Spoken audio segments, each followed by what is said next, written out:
नमस्कार, मैं स्वाति और आप देख रहे हैं विंध्या टाइम्स। मध्य प्रदेश में लोकसभा चुनाव को लेकर राजनीतिक सरगर्मियां तेज हो चली हैं। प्रदेश की 29 लोकसभा सीटों पर भाजपा, कांग्रेस और बसपा पूरे दमखम के साथ प्रचार प्रसार करने में जुटी हुई है। लगातार पार्टियों के दिग्गज नेता ताबड़तोड़ दौरा कर रहे हैं। इसी कड़ी में बहुजन समाज पार्टी प्रमुख व राष्ट्रीय नेता मायावती 19 अप्रैल को रीवा आ रही हैं, जहां वो लोगों को संबोधित करने सहित लोकसभा प्रत्याशी अभिषेक पटेल के हक में वोट करने की अपील करेंगी।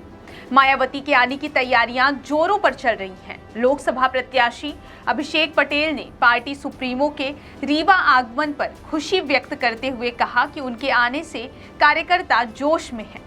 भारतीय जनता पार्टी ने आज तक जो वादे किए वो पूरे नहीं हुए।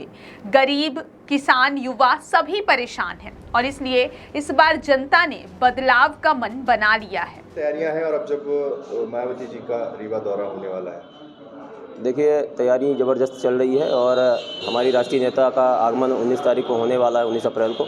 तो निश्चित तौर पे ये काडर बेस्ड पार्टी है और आप लोग जानते हैं कि एक एक जो कार्यकर्ता है अपनी नेता को सुनने के लिए, देखने के लिए, उनके विचारों को सुनने के लिए यहाँ पे भारी मात्रा में एकत्रित होने वाला है। क्षेत्र में जा रहे हैं, किन बड़े मुद्दों को लेकर सबसे ज़्यादा चर्चा है? सबसे ज़्यादा आपको मैंने पहले ही बताया है कि हमारा जो यूथ है, हमारे जो बहन बेटियां हैं, स्वास्थ्य, शिक्षा, रोजगार और सबसे ज़्यादा न्याय की बात है।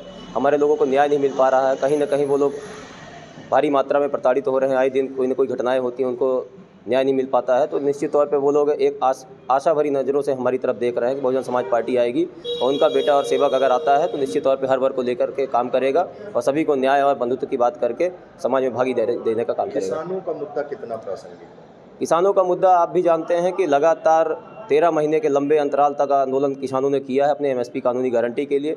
निश्चित तौर पे ये उनका हक और अधिकार भी बनता है कि रात दिन प्रकृति से मार करता है, किसान मारा जाता है, इसके बाद भी लगातार वो किसानों के लिए देश का जो पेट पालता है वो कहीं ना कहीं प्रताड़ित हो रहा है। लंबे दौर तक लगातार 75-76 वर्ष की आज़ादी के बाद भी किसानों के लिए, हक के लिए कोई सरकार काम नहीं कर पा रही है।